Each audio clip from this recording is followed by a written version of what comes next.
न्यायाधीश भूषण गवई आतापर्यंत बाबासाहेबांच्या विचारावर चालत आले नाही हे सत्य आहे असं वक्तव्य सुजात आंबेडकर यांनी केलंय। माणूस विचारानं आंबेडकरवादी असला पाहिजे असं सुजात आंबेडकर म्हणालेत।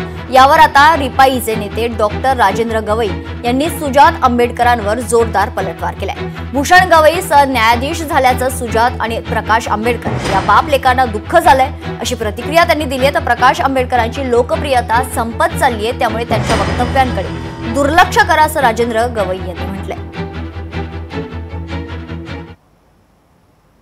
त्यांच्या आई म्हटले असतील की बाबासाहेबांमुळे ते ठिकाणी पोचले, ते महत्वाचे आहे। त्यांच्या आईंनी एक भावनिकून वक्तव्य केलं, पण न्यायाधीश गवई हे आतापर्यंत बाबासाहेबांच्या विचारांवरती चालत आलेले नाहीयेत हे तितकंच सत्य। आपण बघितलं असेल तर त्यांच्याच बंधूंनी या महाराष्ट्रामधली आंबेडकरवादी चळवळ विकून खायचं काम रासू गवईंनी केलंय।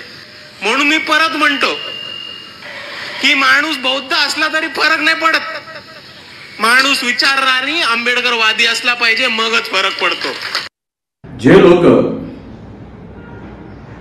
बौद्ध समाजाचे एक आमदार सुद्धा निवडून आणू शकले नाही, त्यांना त्यांच्या विरोधकाचा मुलगा सरन्यायाधीश झाल्याचं दुःख राहीलच।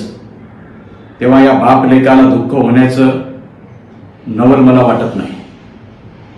दुःख दुसऱ्या या गोष्टीचं सुद्धा आहे की 2019च्या विधानसभेच्या निवडणुका आणि 2024च्या विधानसभेच्या निवडणुका यामध्ये या बाप लेकांची जी लोकप्रियता आहे ती पूर्णपणे संपत आलेली आहे। त्याच्यामुळे हे फ्रस्ट्रेशन मध्ये बोललेलं आहे। लोकशाही मराठी ऐका, पहा, जागरूक रहा।